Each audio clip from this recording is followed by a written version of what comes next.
Sabe aquele tipo de vídeo que aparece na internet e todo mundo para ver? Pois é, hoje a gente vai fundo na história de uma imagem que fez exatamente isso. Uma suposta forma humana meio que flutuando lá no céu da Califórnia. Uma imagem só que virou um mistério gigantesco e olha, ensina muita coisa sobre como a informação se espalha hoje em dia. Então, vamos lá. A pergunta que começou tudo isso é bem direta, bem específica. O que é que estava sobrevoando o Parque Nacional da Sequoia no dia 9 de agosto de 2015? Parece simples, né? Mas é aqui que começa uma história... Nossa, uma história e tanto sobre percepção e, claro, desinformação. E olha, não foi pouca gente que viu não, hein? O negócio simplesmente explodiu. Passou fácil de 1 milhão de visualizações em várias redes sociais.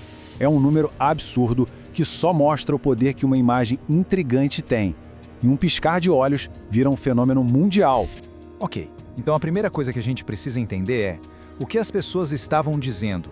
Quais foram as teorias que surgiram assim, quase que do nada, e tomaram conta da internet? A base de tudo era bem simples, na verdade. Um vídeo que mostrava o que parecia ser um objeto com formato de gente, um humanoide, lá no céu. E foi só isso. Sem nenhuma explicação, sem contexto, só a imagem. Mas, isso foi mais do que suficiente. Foi a faísca que acendeu um incêndio de especulação online. E aí, sem nenhuma informação oficial, o que acontece? A imaginação voa longe. Basicamente surgiram duas grandes teorias. Uma galera logo falou, são alienígenas certeza? Já outra parte foi para um lado mais místico, dizendo que era um ser da Bíblia, quem sabe um anjo aparecendo nos céus. Tá, mas a história não para por aí, claro. Agora a gente vai mudar um pouco o foco. Vamos deixar as teorias de lado por um instante e fazer um trabalho de detetive. Vamos seguir as pistas para descobrir de onde afinal veio esse vídeo. E aqui que a coisa começa a ficar bem mais interessante. Com todas essas teorias fantásticas circulando, uma pergunta crucial aparece. Será que era isso mesmo que o vídeo mostrava? Essa é a pergunta-chave. E a resposta? Bom, a resposta muda tudo. Olha só que interessante esse contraste. De um lado você tem as teorias que todo mundo falava, aliens, seres bíblicos, e do outro, a fonte de verdade, um canal no YouTube chamado JC Aerial Anomaly. A realidade nesse caso era bem mais específica e, de um jeito, até mais estranha do que as teorias. Então, agora que a gente achou a fonte, vamos ver o que o próprio criador do vídeo tinha a dizer. E já adianto, a história que ele conta é bem diferente daquela que viralizou por aí. Lá na descrição original do vídeo, o autor escreveu o seguinte, presta atenção. Eu convoquei e capturei este em frente à minha casa em agosto deste ano.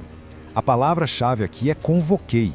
Isso muda completamente o jogo, né? Não foi um flagra por acaso, foi algo intencional, segundo ele. E tem mais. O criador não falava em alien ou anjo. Não, ele usava uns termos bem específicos, como anomalias visíveis ou seres interdimensionais.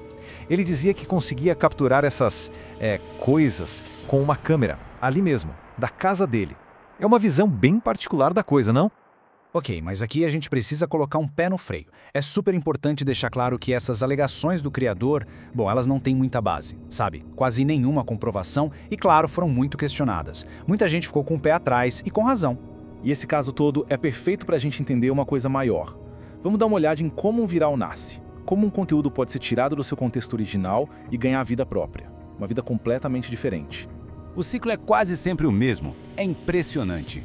Funciona assim. Primeiro, alguém cria um conteúdo com um propósito bem específico. Aí, alguém pega esse vídeo e compartilha sem a descrição original, sem dizer de onde veio. O que acontece? As pessoas começam a criar novas histórias, geralmente muito mais sensacionais.